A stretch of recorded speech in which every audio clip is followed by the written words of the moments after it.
Ravi had always been drawn to solitude. After months of grinding work in the city, he decided to take a break, a solo trip to the mountains, far from the noise of civilization. He had booked a remote cabin nestled deep within a valley that was said to be untouched by modernity. The locals called it Kaala Dhar, the Black Ridge. They warned him about the place, murmuring strange tales about whispers in the wind and shadowy figures that roamed the woods. Ravi, dismissing it as mere superstition, laughed it off. The cabin was old but charming, with creaking wooden floors and a fireplace that looked like it hadn't been used in decades. As night fell, the silence outside grew unnerving. No crickets chirped, no rustling leaves, just an oppressive stillness. As Ravi unpacked, he noticed a peculiar book on the cabin's table. Its leather cover was cracked with age, and the title was faded beyond recognition. Curious, he opened it to find pages filled with strange symbols and sketches of grotesque figures. One phrase stood out, written in a spidery hand: "Do not listen to the whispers. They are not your own." That night, Ravi struggled to sleep. He felt watched, though he knew he was alone. Around midnight, a soft whisper reached his ears. "Ravi, come outside."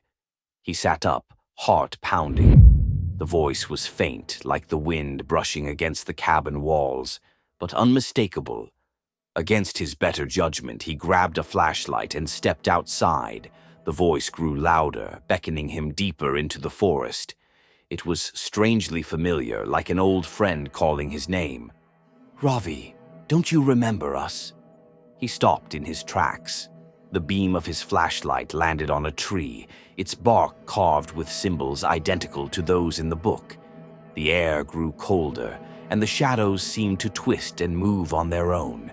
In the center of the clearing stood a circle of weathered stones, each etched with the same symbols. Ravi felt an overwhelming urge to step inside the circle. As he did, the whispers turned into a cacophony of voices, laughing, crying, screaming. The ground beneath him seemed to pulse, and the air grew thick with an ancient, unearthly energy. "You've returned to us," the voices said in unison. Ravi tried to step back, but his body wouldn't obey. Shadows began to rise from the stones, taking on humanoid shapes with hollow, glowing eyes. "Who are you?" Ravi managed to whisper, his voice trembling. "We are the keepers of this land, bound here for eternity. And now, so are you." The shadows surged forward, enveloping him in darkness.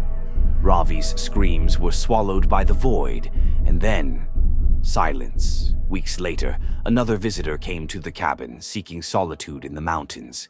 As they unpacked, they noticed a peculiar book on the table. On the first page, written in a hurried scrawl, were the words, "Do not listen to the whispers. They are not your own."